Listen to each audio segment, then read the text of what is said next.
Bismillahirrahmanirrahim. Assalamualaikum warahmatullahi wabarakatuh. Kaifa halukum jami'an? Apa kabar teman-teman semua level kelas 6 yang kali ini sedang berada di rumah menyaksikan video Ustadz dari HP kalian masing-masing. Ustadz harap teman-teman semua dalam keadaan sehat, dalam keadaan yang ceria juga, meski dalam kondisi masih pandemi, tapi tetap harus kita ceria. Pertama, kita bersyukur kepada Allah Subhanahu wa taala atas limpahan nikmat dan rahmat yang Allah curahkan pada kita.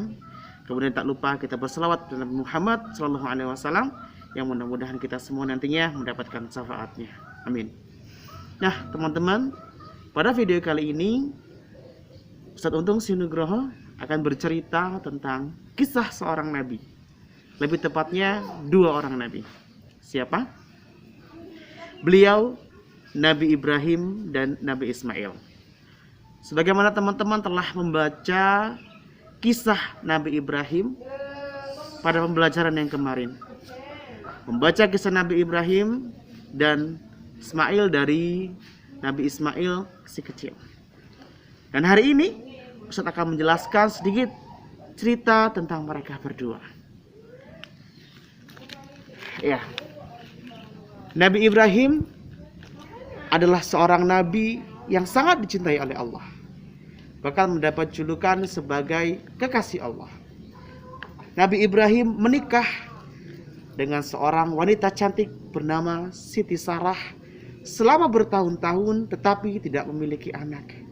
Sampai akhirnya Nabi Ibrahim diperintahkan oleh Allah untuk menikah lagi dengan seorang wanita yang mulia bernama Siti Hajar.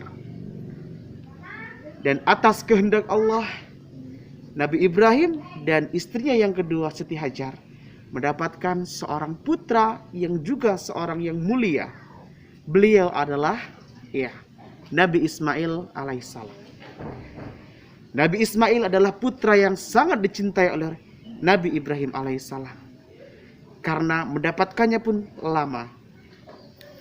Akan tetapi saking cintanya kepada Ismail dan Hajar, Siti Sarah sebagai istri yang pertama merasa tidak begitu senang dengan kehadiran mereka berdua. Berkali-kali Siti Sarah ini memerintahkan suaminya Ibrahim untuk memindahkan mereka berdua di satu tempat. Namun Nabi Ibrahim tidak segera melaksanakannya. Hingga akhirnya Allah Subhanahu wa taala memerintahkan kepada Nabi Ibrahim untuk memindahkan Siti Hajar dan anaknya Ismail yang waktu itu masih menyusu ke sebuah tempat yang kosong bernama Mekah.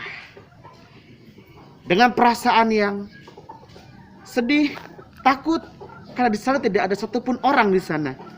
Tapi karena ini perintah Allah, dengan penuh iman, Nabi Ibrahim akhirnya mengantarkan Siti Hajar dan Ismail ke kota Mekah tersebut. Bayangkan, kota Mekah dulu bukan seperti sekarang, tapi di sana tidak ada penghuninya.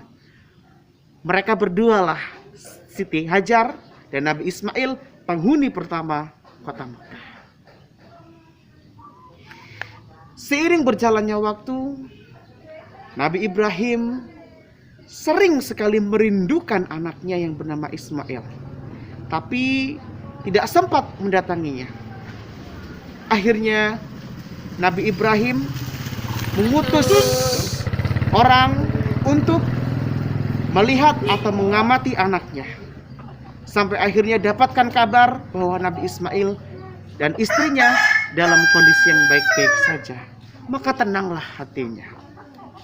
Hingga sampai akhirnya tidak dapat menahan kerinduan yang begitu hebat, dia memutuskan untuk mendatangi anak dan istrinya di Mekah.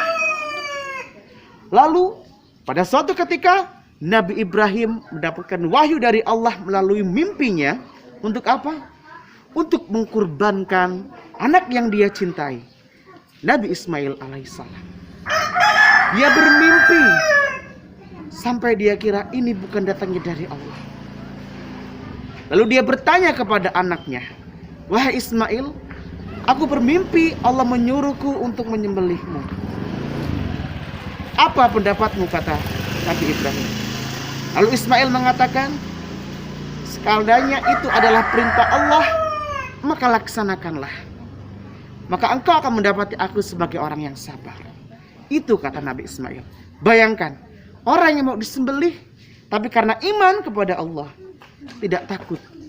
Dan dia mengatakan kepada ayahnya, lakukan apa yang Allah perintahkan. Ketika pada hari H, ketika mau disembelih, Nabi Ibrahim mendapatkan cobaan. Apa cobaannya? Diganggu oleh setan untuk tidak jadi menyembelih. Tapi Nabi Ibrahim kukuh dengan imannya. Kemudian diambillah batu, lempar setan itu. Bismillah.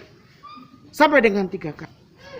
Yang akhirnya karena imannya kepada Allah, iman Nabi Ibrahim dan Nabi Ismail, maka ketika sudah tangan diikat, badan sudah siap untuk disembelih, leher sudah terikat, sudah siap disembelih, ketika pisau sudah hampir dihunus di lehernya, Allah tunjukkan kuasanya. Karena keimanan mereka berdua, maka Allah mengganti Nabi Ismail dengan seekor domba yang besar. Dan inilah tradisi ini yang dijadikan sebagai ibadah bagi kita umat Islam, yaitu ibadah berkurban di hari raya Idul Adha. Baik, sekian cerita yang dapat Ustaz sampaikan, mudah-mudahan bermanfaat. Teman-teman jangan lupa untuk selalu menjaga kesehatan, memakai masker, menjaga jarak, dan menjauhi kerumunan.